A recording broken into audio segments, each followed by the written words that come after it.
Hari itu, Rasulullah berdiri di atas bukit Syafa.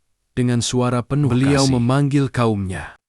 Wahai kaum Quraisy, jika aku kabarkan bahwa di balik bukit ini ada pasukan berkuda yang hendak menyerang kalian, apakah kalian akan mempercayaiku? Kaum Quraisy menjawab serentak, ya, kami tidak pernah mendapati engkau berdusta. Namun tiba-tiba, suara kasar memotong.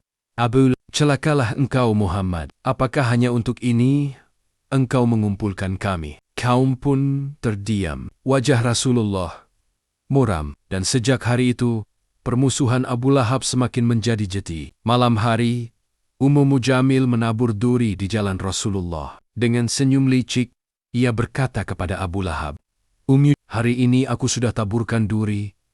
Besok pasti dia akan terinjak dan terluka. Abu Lahab tertawa puas. Abu Lahab, bagus, biar Muhammad tahu. Tidak ada tempat aman baginya di Mekah.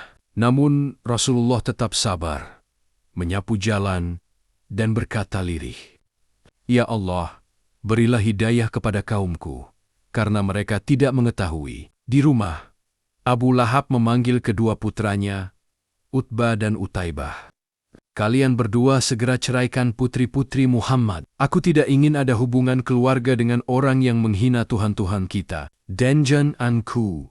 Utaibah menjawab, Baiklah, ayah, aku akan datangi dia, dan aku akan ceraikan putrinya di hadapannya. Maka ia pun mendatangi Rasulullah. Di depan orang banyak, ia berkata kasar, Aku kafir pada agamamu Muhammad, dan aku ceraikan putrimu, Ruqayyah. Bahkan ia meludahi Rasulullah. Nabi menandak, mengusap wajahnya, lalu berkata dengan doa yang dalam, Ya Allah, kirimkanlah salah satu binatang buasmu untuk membinasakannya. Doa yang dikabulkan. Beberapa waktu kemudian, dalam perjalanan menuju Syam, Utaibah bermalam di tempat bernama Harimol. Malam itu ia gelisah. Aku, Muhammad pernah mendoakan kebinasaan atasku, apa yang harus kulakukan? Teman-temannya menenangkan. Jangan takut.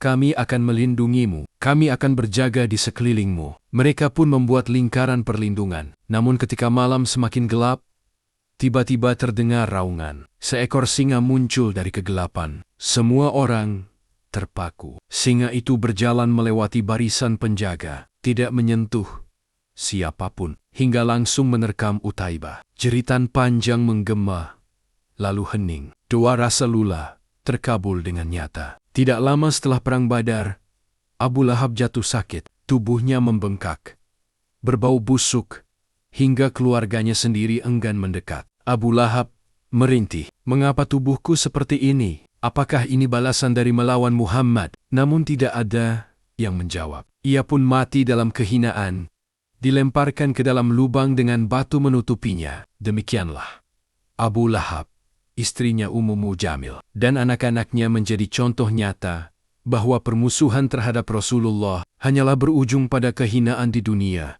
dan azab abadi di akhirat.